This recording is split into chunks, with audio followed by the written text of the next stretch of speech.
Hello, my name is Francisco Morales, and this is the first VOD out of four for my application to the Harrisburg University varsity Hearthstone team. How I've decided to format this out is that I'll be doing one video as just an introduction to just myself, an introduction, experience, what I know, what I'm looking to do, and then three different VODs, each showing games with different kinds of decks, mixture of live commentary and post-game commentary, and analysis on individual moves per turn, and overall analysis and explanation of the decks, tech choices, and overall success with each deck. I will be using statistics drawn from the Hearthstone deck tracker and at hsreplay.net for statistics and for post-game replays. And from there, we'll just move on to the introduction. So I am 20 years old, to be 21 in June, and currently a student junior year at Quinnipiac University with a major in computer science and a minor in psychology. My interests mostly include just socializing with friends, studying music, learning music, video games, obviously, signing up for this, and just in general, just, enjoying the free time that I can get. I started playing Hearthstone right around the beginning of Whispers of the Old Gods, which is, I believe, around March of 2016. I've been playing regularly, at least daily or every other day ever since. The game just kind of engrossed me with how simple and intuitive the UI is, yet it's incredibly complicated still. There's a lot of numbers and decision making and predictions that happen in every single game, and I like that ability to be cerebral in a game like this, but is also not completely dependent on, oh, how good's your APM? Oh, how's your reflex? Oh, how's your ability to predict something and dodge it? Not to say that those aren't good skills to have, but I prefer those kinds of things in a single player action game, not in something competitive.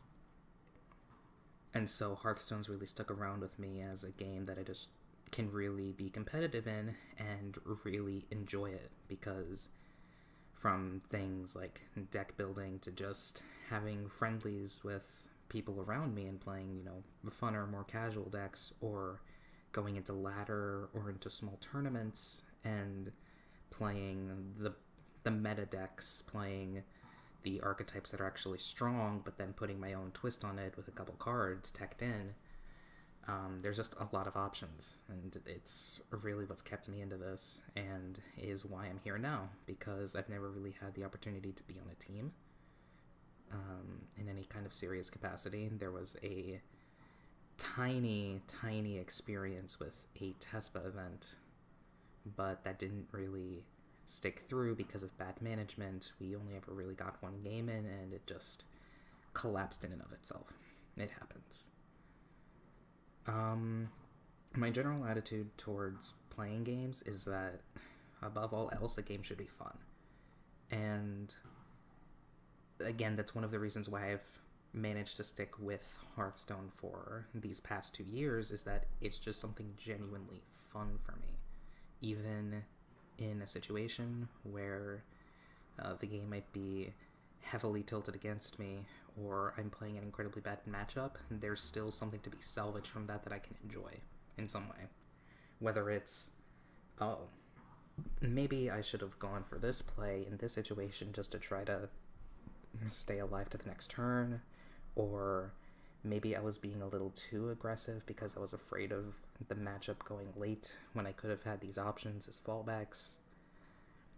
Just the micro game when it comes to decision making is what really captures me. And that's something that I'll try to reflect on in the VODs, where I'll be going as in-depth as I can into the replays and looking back and analyzing what I might have done wrong, what went perfectly, if I got a good read in, or if I played around a read and then got it wrong and got punished for it. I'll be trying to show all of that where I can when I can. And then besides that, not much else to me or the game.